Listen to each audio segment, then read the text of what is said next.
People have been predicting an Australian housing crash for 20 years. Chinese economy slows down, crash. Mining boom dries up, crash. Immigration's getting cut, crash. Warnie dies, crash. And yet none of it really mattered. Prices kept going up and the property bros kept winning.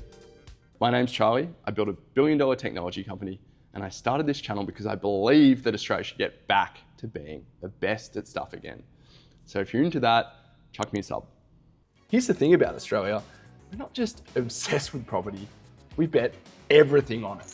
The average Australian household has the majority of its wealth tied up in residential property, not in businesses, not in shares, not in anything productive, a fucking house, and most of it's borrowed. So last week, I sat down at lunch with a mate who's living 2 years in the future, and I expected optimism, but he was terrified, specifically about Australia, because he showed me the thing that will finally break the system and what Australia can build on the other side. He said that AI is going to hollow out services, not tradie jobs, not manufacturing, services. And the scary thing about that is services are 80% of the Australian economy. And within that are knowledge workers, desk jobs, and they represent 39% of the entire Australian workforce. All of this is our exposure, plus we have a $2.5 trillion mortgage around our neck as a country. It's fucked. Only half of these people, the knowledge workers, have to lose their jobs to get to 20% unemployment. It's not a stretch. The entire Australian residential debt is now over $2 trillion. We're talking an average of over $600,000 per mortgage, meaning we have the highest debt to income ratio anywhere in the Western world. And obviously we stole this metaphor from The Big Short. And this is not wealth. This is one country betting on one asset class with borrowed money. If you're in your 20s and wondering why you can't afford a house, this is why. See, your rent's paying down someone else's mortgage and your taxes are subsidizing their negative gearing, and the economy that's supposed to be worried about your future, well, it's so fixated on paying down mortgages that it forgot how to be innovative and create new companies. Just look at where the money flows. Our biggest bank has $588 billion in home loans, but loans to businesses are less than a third of it. In stronger economies, the smartest grads go to science, technology, engineering, and here, they just go to banks. Our biggest company is a bank. And if you look at the ASX, 4 of the 6 biggest companies in Australia are banks.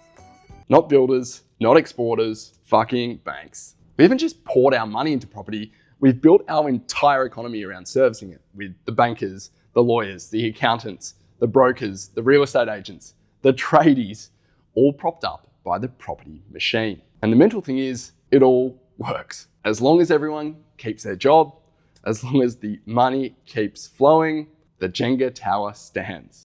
For now. Now, I know everyone's talking about the AI Jobpocalypse, but let's get to specific examples. Say you're a junior to midweight architect, you're 25, you've got a HECS debt, maybe a home loan. Right now, this architect spends most of their time on sourcing council docs, doing compliance checks, drawing revisions, mood boards, turning 2D into 3D renders, all the grunt work. My mate applied an AI tool called OpenCore to a friend's architecture firm. It scrapes the council docs, it reads the legal PDFs, and it draws the first 2D floor plans from the boss's voice memos and turns those into 3D renders based on mood boards. It spits out a beautifully designed tender doc. The whole way through, he just messages it on WhatsApp. And it's reduced the time and cost of tendering new business by 90%. Not in theory, right now. The business owner still has a job. He reviews the AI's output, but the juniors, well, the business can charge 60% less and still make a 20% profit. Example 2 is something I did last week for the tax return for my trust. You take a junior accountant on about 70 grand a year and They're not the partner schmoozing the clients. No, they're the ones in the office actually doing the reconciliations, the returns themselves. Actually, most of the time they're just chasing clients like me. But what I did is I just dumped a bunch of screenshots into Claude and it spat out an amazing report, which pretty much did all my tax work. And the crazy thing is Claude's eyes don't glaze over. It doesn't call in sick, it doesn't miss things, and it certainly doesn't ask to work from home. It's scarily easy to manage, and it costs a fraction of what an employee's salary plus super costs. So here's my prediction: 20% unemployment in Australia within 3 to 5 years. Because we're a service economy where 4 out of 10 people do the exact kind of work that AI is really good at. So what happens when those people can't service their mortgage? What happens when the rental income dries up because the tenants don't have jobs? That's the crash. Not interest rates, not immigration, not China, not Warney. It's AI-driven unemployment in a service economy that's bet everything on houses. Okay, so that's the crash. And I know what you're thinking, that this is just some doomer video. It's not, because the very thing that actually threatens Australia could turn out to be our biggest opportunity. Let me show you something cool. So software engineering jobs, the jobs that everyone thought AI would murder, are actually trending back up. And this is the thing called Jevons paradox, where things get more efficient and people don't actually use less of it, they use more.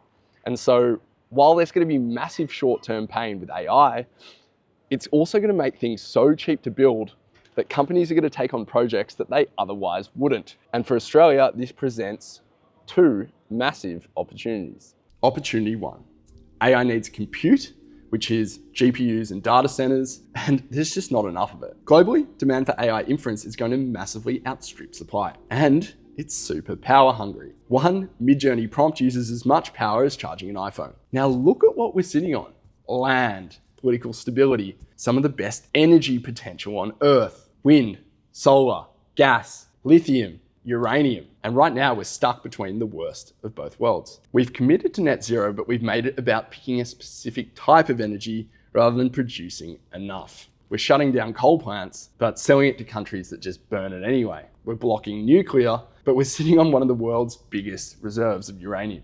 Energy prices are through the roof because we're stuck in no man's land instead of building abundance. And the way to actually save the environment is to accelerate through this awkward phase. That means cutting red tape. We need the funding and approvals to build the panels, build the battery plants, run the data centers, because I truly believe that Australia can be the richest country in the world. And yes, that means jobs and growth. Opportunity 2. Now here's the irony. I just told you that our service economy makes us sitting ducks, which it does if all those services point inwardly at our domestic economy, which currently 95% does. But what if we pointed outwardly to Asia Pacific, to the developing world?